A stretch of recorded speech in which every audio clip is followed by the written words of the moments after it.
नमस्ते दोस्तों, Ikigai book summary की हमारी इस यात्रा में आपका फिर से बहुत बहुत स्वागत है। पिछले चैप्टर 7 में हमने जाना कि लंबी उम्र पाने के लिए क्या खाना चाहिए।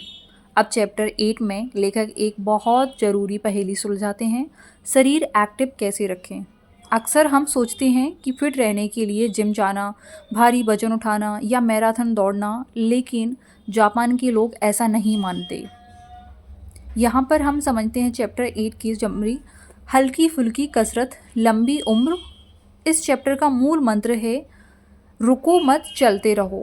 लेखक बताते हैं कि ओकिनावा के बुजुर्ग जो 100 साल से ज़्यादा जीते हैं वे कोई बॉडी बिल्डर नहीं, वे जिम भी नहीं जाते, लेकिन मज़े की बात यह है कि वे कभी एक जगह टिक कर नहीं बैठते, वे हमेशा कुछ ना कुछ करते रहते हैं। यहाँ इस चैप्टर की 4 मुख्य बातें बताई गई हैं। Number 1, radio टाइशो।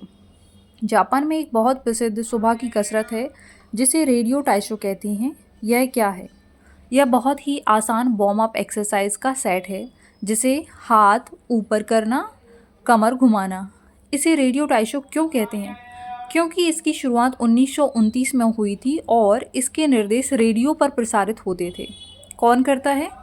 जापान में लगभग हर कोई, स्कूल के बच्चों से लेकर ऑफिस के कर्मचारियों और बुजुर्गों तक दिन की शुरुआत इसी से करते हैं। यह केवल 5 से 10 मिनट का होता है, लेकिन इससे पूरा शरीर खुल जाता है और खून का बहाव बेहतर होता है, यानी कि ब्लड सर्कुलेशन। खून का बहाव इट मीन्स बाहर नहीं, हमारे जो बॉडी में जो हमारा ब्लड सर्कुलेशन होता है वो अच्छा बना रहता है। नंबर 2, बैठे रहना खतरनाक है। आजकल की मॉडर्न लाइफस्टाइल में हम घंटों कुर्सी पर या सोफे पर बैठे रहते हैं। लेखक इसे हाइपरटेंशन, हाई बीपी और मोटापे का बड़ा कारण मानते हैं। इकिगाई तरीका। आपको पसीना बहाने वाली कसरत की ज़रूरत नहीं है, बस अपनी जगह से उठें। क्या करें? लिफ्ट की जगह सीढ़ियाँ लें, पैदल चलें, बगीचे में काम करें या घर के छोटे मोटे काम खुद करें। ओकिनावा के लोग अपने घुटनों और जोड़ों का इस्तेमाल लगातार करते रहते हैं। नंबर 3, पूरब की कसरतें। Exercise from the east. लेखक ने इस चैप्टर में जापान, चीन और भारत की प्राचीन विधियों की तारीफ की है जो शरीर और मन को जोड़ती है। इनमें मुख्य हैं योग। भारत की देन सूर्य नमस्कार, सन सैल्यूटेशन का जिक्र करते हुए बताया गया है कि यह रीढ़ की हड्डी को लचीला बनाए रखता है। ताई ची।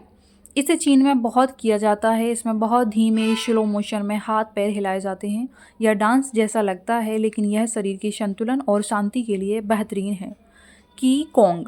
यह सांस लेने की तकनीक ब्रीदिंग एक्सरसाइज पर फोकस करता है ताकि शरीर की ऊर्जा लाइफ फोर्स बनी रहती है। फिलो में रहना। जैसा हमने चैप्टर 4 में पढ़ा था, ये सारी कसरतें आपको फिलो स्टेट में लाने वाली हैं।